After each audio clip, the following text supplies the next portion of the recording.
ఇది మనిషికి ఆలోచించాల్సిన పని ఉందా? I will show it the price of animal fat pig oil in the country. Then fish oil వచ్చి వేల రూపాయలు ఉంది. రాగి చెమ్ము అమ్ముతూ రాగి చెమ్ము 100 రూపాయలు రేటు అని చెప్పాడయ్యా నా చెమ్ము తయారు చేసి. తన బంగారు కల్పిస్తానా? 319 రూపాయలు గీలో నేను 1400 రూపాయలు Animal fat. You can take it, you can Zoom it. This the cost of the Animal fat. అంటే నెయ్యి ఇంత చీపా? నా ప్రొఫెషన్ అంటే పాలమ్మడం. నేను యాదవ్ని, నేను పాలమ్ముతా. నాకు నెయ్యి మీద ఒక అవగాహన ఉంది.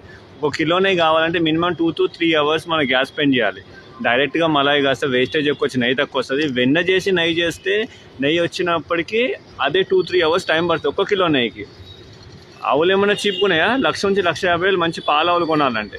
నెయ్యి నార్మల్ జెర్సీ నెయ్యి అయితే 1000 నుంచి 1200 నేనే అమ్ముతా. అదే ఒక దేశీ ఆవు నెయ్యి అయితే 3 నుంచి 4,000 మధ్యలో కిలో ఉంటుంది. 320 రూపాయలు ఎక్కడ కూడా నెయ్యి రేటు ఉండదు.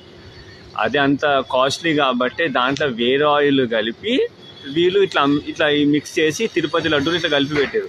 దాన్ని మత్పరించడం కోసము దీని రేటు దానికి, దాని రేటు దీనికి వేసి చెప్తారు. ఇది నేను సప్లై చేసే బిల్డింగ్ ఇవన్నీ. నేను పాలు పోస్తాను, నాకు ఆవులు